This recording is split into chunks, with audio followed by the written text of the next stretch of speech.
কালকের ঘটনায় যুব ভারতীর যে ক্ষয়ক্ষতি হয়েছে তা মেরামতির টাকা এবং যারা মেসিকে দেখতে পাননি তাদের টিকিটের টাকা আয়োজক সংস্থাকে ফেরত দিতে হবে। এটাই আমার ভিডিওর মূল বক্তব্য ছিল। সেটাকে অনেকে ঘুরিয়ে রাজনীতির দিকে নিয়ে গেছেন, সেটা করবেন না। আমি একজন ক্রীড়াপ্রেমী মানুষ, নিজেও একসময় ফুটবল খেলতাম।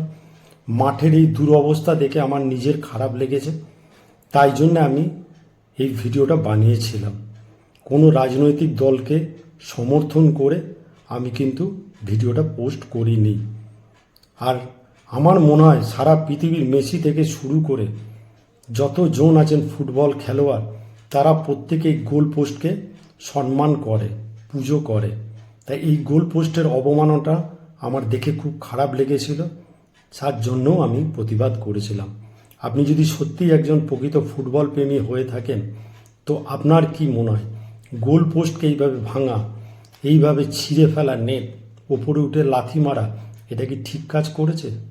জানি আপনারা মেসিকে দেখতে পাননি, আপনাদের অনেক রাগ, কিন্তু তার জন্যে আপনারা যাদের জন্যে দেখতে পাননি তাদের বিরুদ্ধে প্রতিবাদ করুন, আন্দোলন করুন, কিন্তু গোল পোস্টগুলো তো কোনো অন্যায় করেনি।